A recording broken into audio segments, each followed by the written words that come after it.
우대소까지 가게 될 때에는 나에게도 다소 책임이 있을지도 모른다. 그러나 사실 아무리 굳이 생각해봐도 나는 조금치도 책임이 느껴지지 않는다. 복만이는 제 아내를 제 손으로 직접 소장사에게 팔은 것이다. 내가 그 아내를 유인해다 팔았거나 혹은 내가 복만이를 꼬여서 공모하고 팔아먹은 것은 절대로 아니었다. 우리 동리에서 일반이 다 아다시피 복만이는 남의 꼬임에 떨어지거나 할 놈이 아니다. 나와 저와 비록 격장에 살고 승어물 없이 지내는 이런 터이지만 한 번도 저의 속을 터놓고 말해본 적이 없다. 하기야 나쁜 일이야?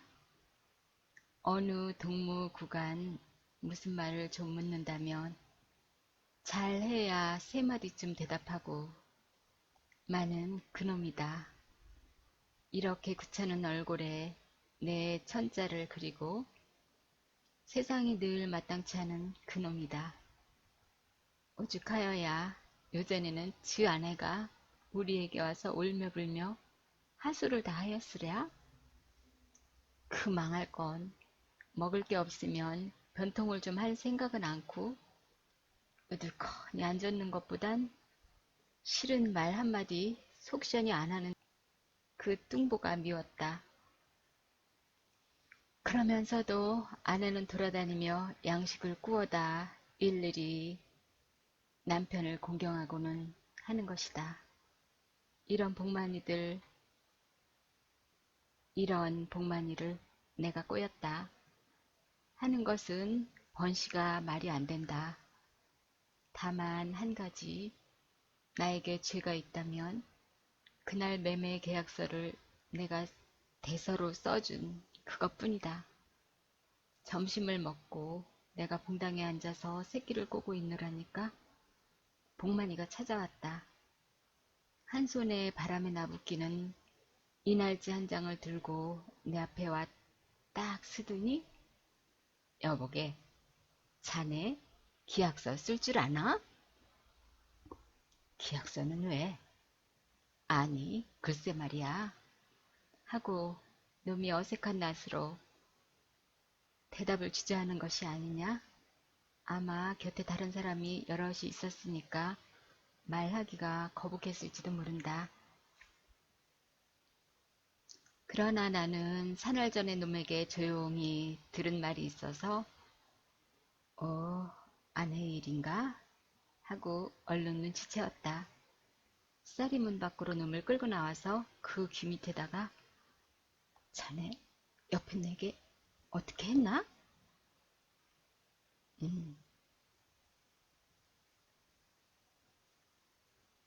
놈이 단마디 이렇게만 대답하고는 두레두레한 눈을 굴리며 뭘 잠깐 생각하는 듯 하더니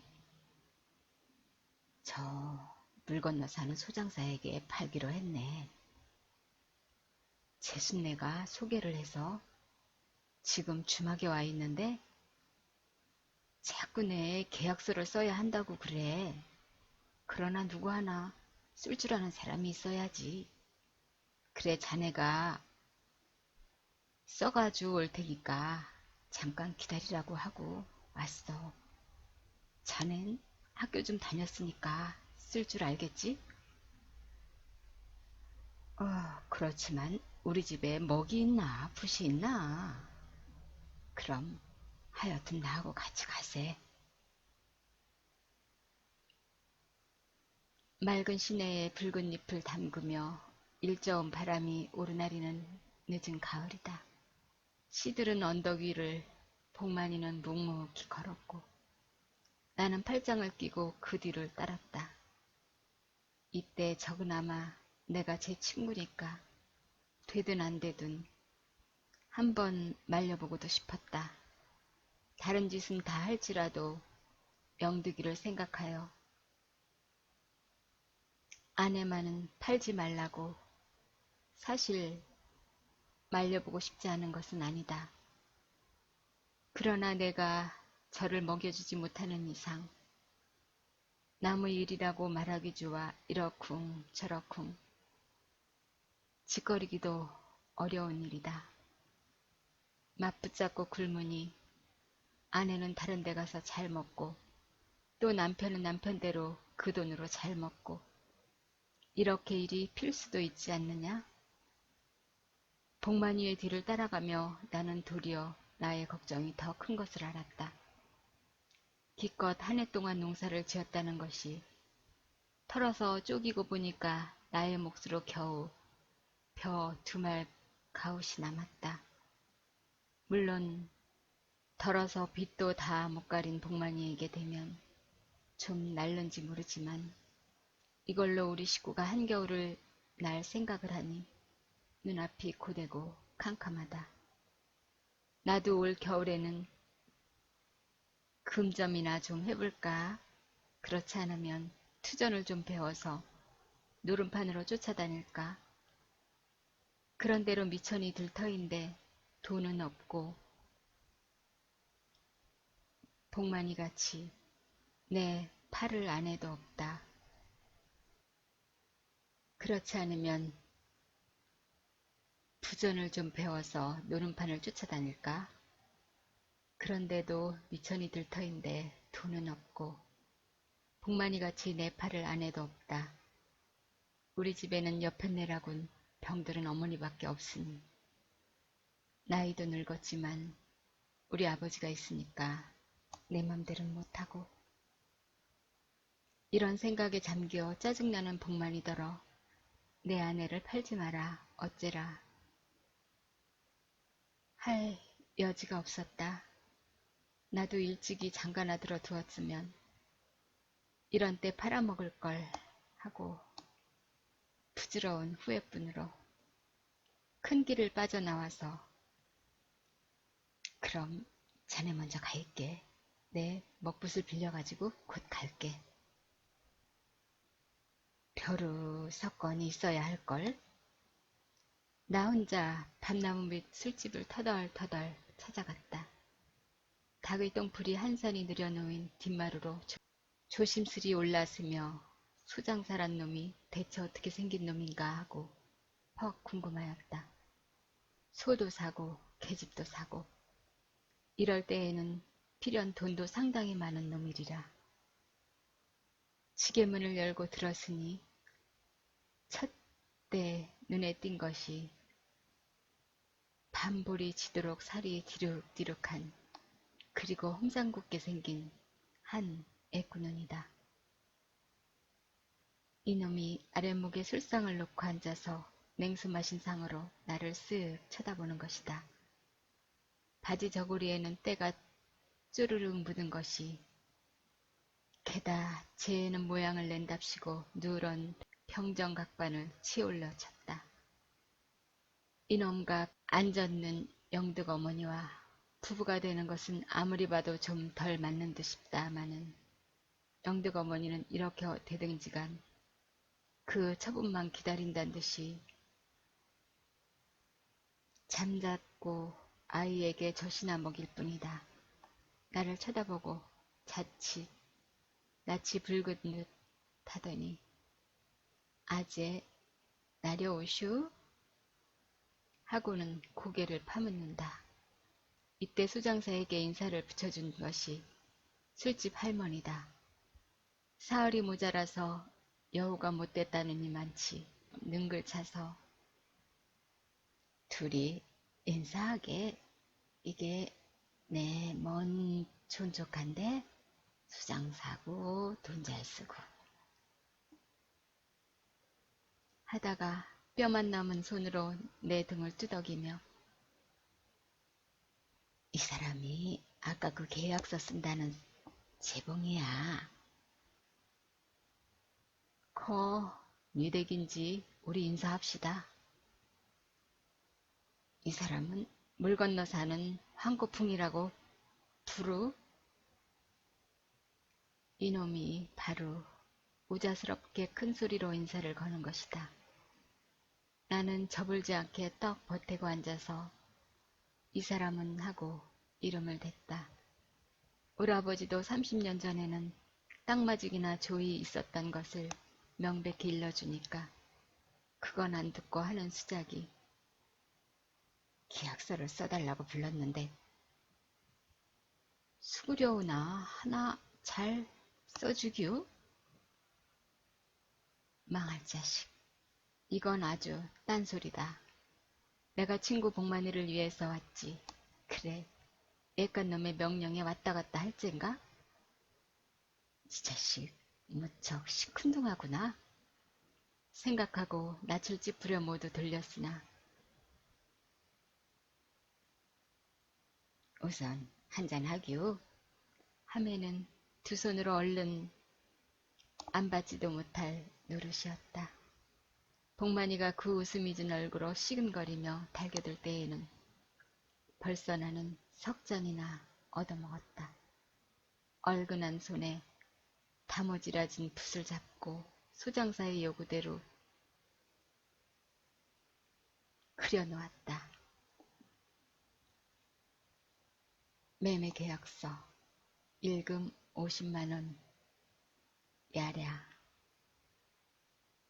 우금은 내 아내의 대금으로서 정의 영수합니다. 갑술년 10월 20일 조복만. 황거풍 천.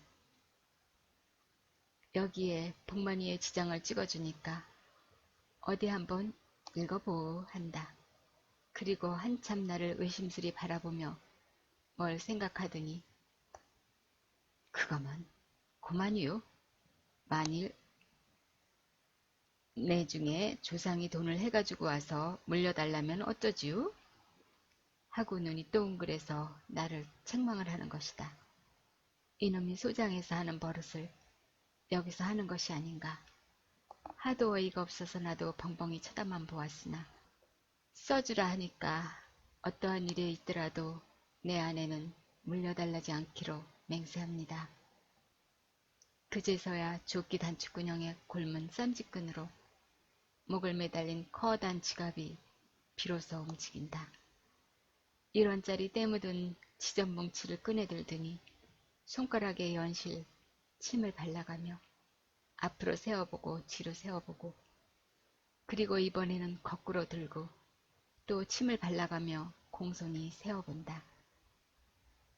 이렇게 후질근히 침을 발라 샜건만 복만이가 또다시 공손히 바르기 시작하니 아마 지저는 침을 발라야 장수를 하나보다. 내가 여기서 구문을 한 푼이나마 얻어먹었다면 참이지 승을 걸겠다. 5원씩 구문으로 10원을 답센 것은 술집 할머니요. 나는 술 몇 잔 얻어먹었다. 뿐만 아니라 소장사를 아니 영덕 어머니를 오리박 공덕묘지 고개까지 전송을 나간 것도 즉 내다. 고갯마루에서 꼬불꼬불 돌아나린 산길을 굽어보고 나는 마음이 저기 언짢았다. 한 마을에 같이 살다가 팔려가는 걸 생각하니 도시 나무 일 같지 않다.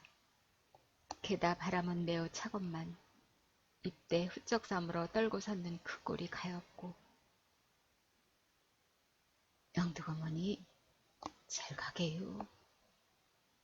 아재 잘 기슈? 이 말 한마디만 남길 뿐 그는 앞장을 서서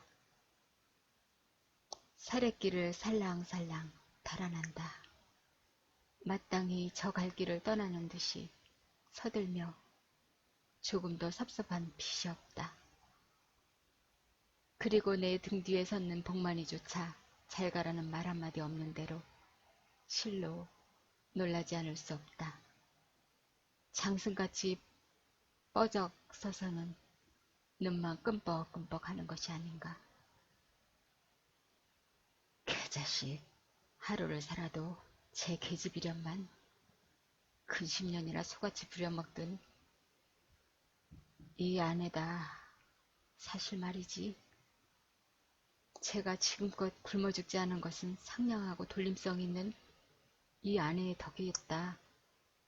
그런데 인사 한마디가 없다니 개자식 하고 여간 밉지가 않았었다.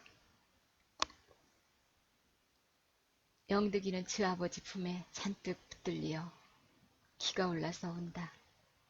멀리 간 어머니를 부르고 두 주먹으로 아버지 복장을 디리 두드리다간 한번 쥐어박히고 멈실한다. 그리고 조금 있으니 다시 시작한다. 수장사는 얼굴에 술이 잔뜩 올라서 제멋대로 한잠 찌꺼리더니 친구 신세 많이 졌수. 이담 가풀이다 하고 인사를 한다. 그리고 뒤룩뒤룩 고개를 나리다가 돌뿌리에 제껴 뚱뚱한 몸뚱아리가 그대로 떼굴떼굴 굴러가 버렸다. 중투기에 내뱉은 소나무에 가지가 없었으면 낭떠러지로 떨어져 그만 터져버릴걸. 요행이 툭툭 털고 일어나서 입맛을 다신다. 놈이 좀 무색한지 우리를 돌아보고 한번 싱긋 웃고 나서 다시 내걸을 때에는 영득이 어머니는 벌써 산 하나를 꼽들었다. 이렇게 가든 소장산 이놈이 닷새 후에는 주제소로 가자고 내끄는 것이 아닌가. 사기는 복만이한테 사고 내게 쩌다오를 붙는다. 그것도 한가로운 때면 혹 모르지만 남 한창 바쁘게 걸음 쳐내는 놈을 좋도록 말을 해서 듣지 않으니까 나도 약이 안 오를 수 없고 꼴김에 놈의 복장을 그대로 떼다 밀어버렸다. 풀밭에 털썩 주저앉았다. 일어나더니 이번에는 내 멱살을 바짝 조여잡고 소 다루듯 잡아끈다. 내가 구문을 받아 먹었다든지 또는 복만이를 내가 소개했다든지 하면 혹 모르겠다. 기약서 써주고 술 몇 잔 얻어먹은 것밖에 나에게 무슨 죄가 있느냐. 놈의 말을 들어보면 영득 어머니가 간지 사흘 되던 날, 즉 그저께 밤에 자다가 어디로 없어졌다. 밝은 날에는 들어올까 하고 눈이 빠지게 기다렸으나 영 들어오질 않는다. 오늘은 꼭두 새벽부터 사방으로 찾아다니다 비로소 우리들이 짜고 사기를 해먹은 것을 깨닫고 지금 찾아왔다는 것이다. 제 안에 간 곳을 아르켜 주어야지. 그렇지 않으면 너와 죽는다고 애꾸나 짝을 들여대고 이를 푹 갈아보인다. 내가 팔았단 말이오? 날 붙잡고 이러면 어떡할 작정이지요? 복만이는 달아났으니까 너는 간 곳을 알겠지. 너희들이 짜고 날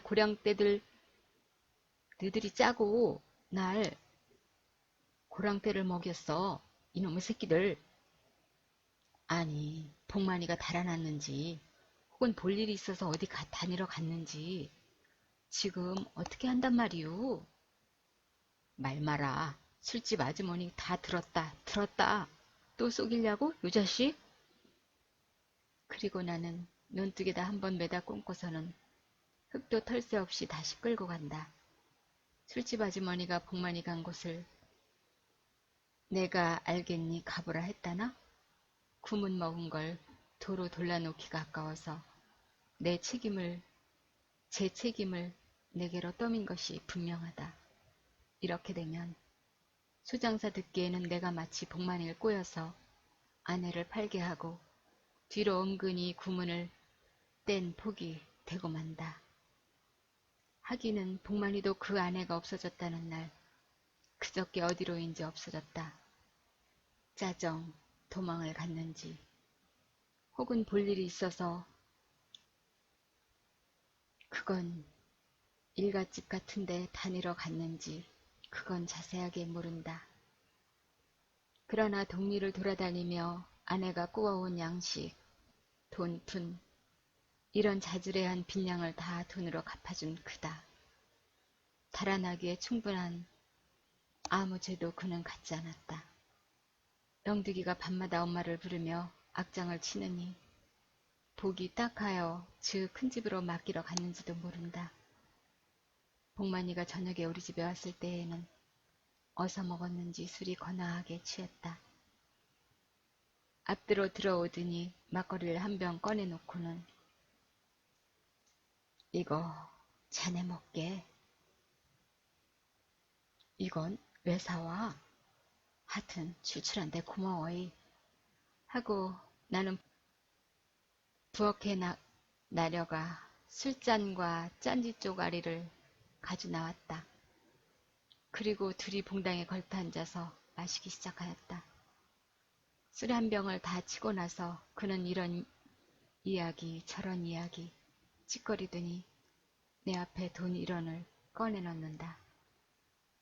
저번 숙을 끼쳐서 그 엘세 얘라니?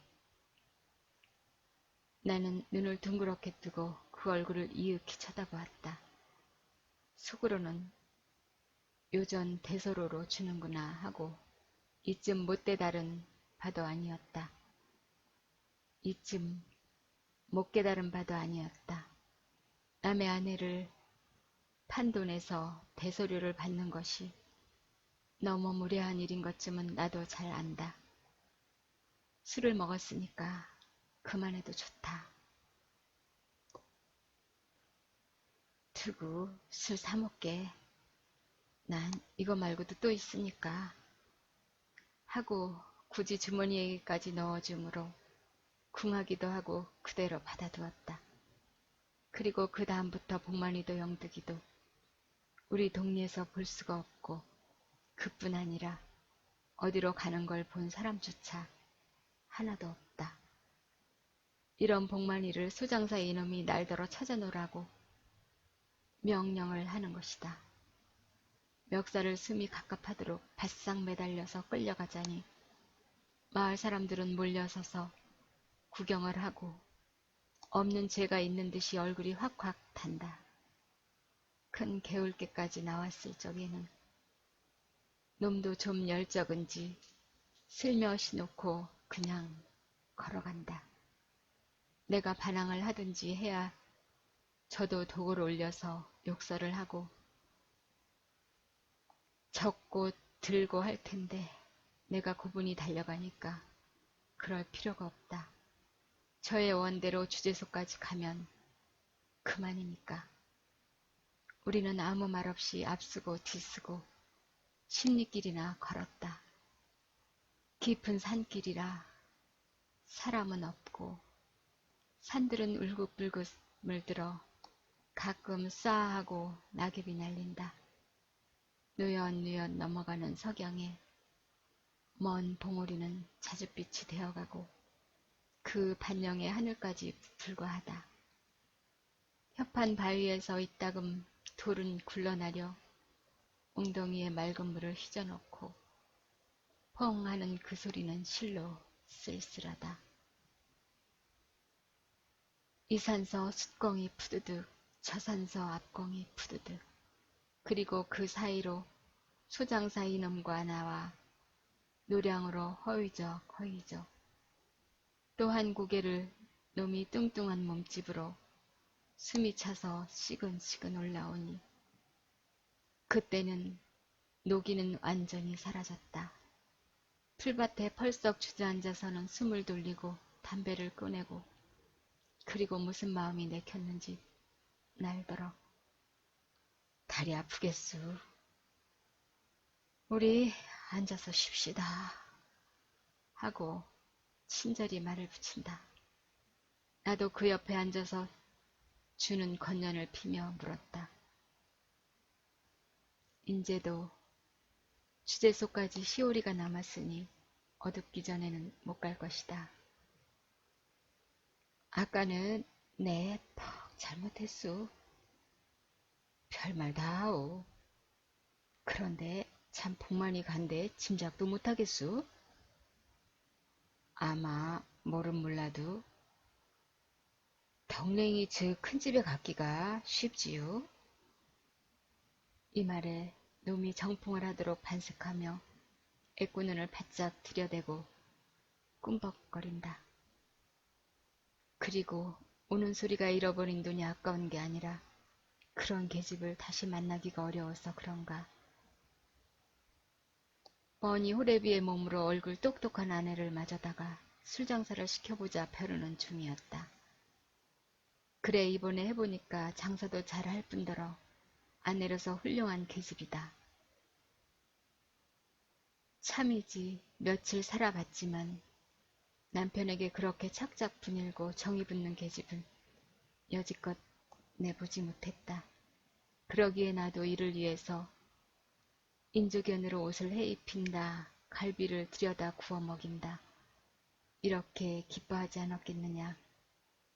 덧돈을 들여가면서라도 찾을 하는 것은 저를 보고 싶어서 그럼이지. 내가 결코 복만이에게 돈으로 돌려달랄 의사는 없다. 그러니 염려 말고 복만이 갈 듯한 곳을 다 좀 가르쳐주. 놈의 말투가 또 이상스레 꿰는 걸 알고 불쾌하기가 짝이 없다. 아무 대답도 않고 묵묵히 앉아서 담배만 빠니까 같은 날 같이 없어진 걸 보면 둘이 짜고서 도망간 게 아니오? 40리씩 떨어져 있는 사람이 어떻게 짜고 말고 한단 말이오? 내가 이렇게 펄쩍 뛰며 핀잔을 줌에도 그는 잠시 낙방하는 빛을 보이며 아니 일턴 말이지 내가 복만이면 지 아내가 어디 간 것쯤은 알 게 아니오? 하고 꾸중 맞는 어린이처럼 어리광주로 발붙는다. 이것도 사랑병인지 그가는 큰 채를 하던 놈이 이제 와서는 나에게 끽소리도 못한다. 학년아 여망 있는 소리를 들을까 하야 속달게 나의 눈치만 굴리다가 덕냉이 큰 집이 어딘지 아오?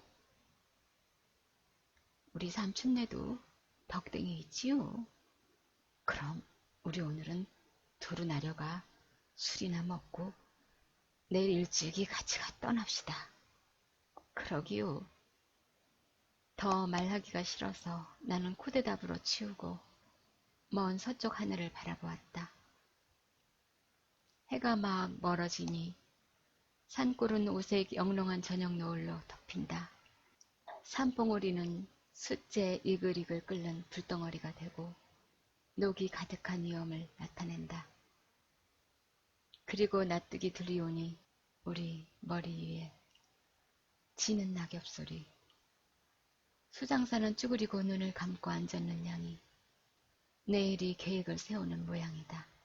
나는 아무리 생각하여도 복만이는 덕냉이 즉 큰 집에 있을 것 같지가 않다.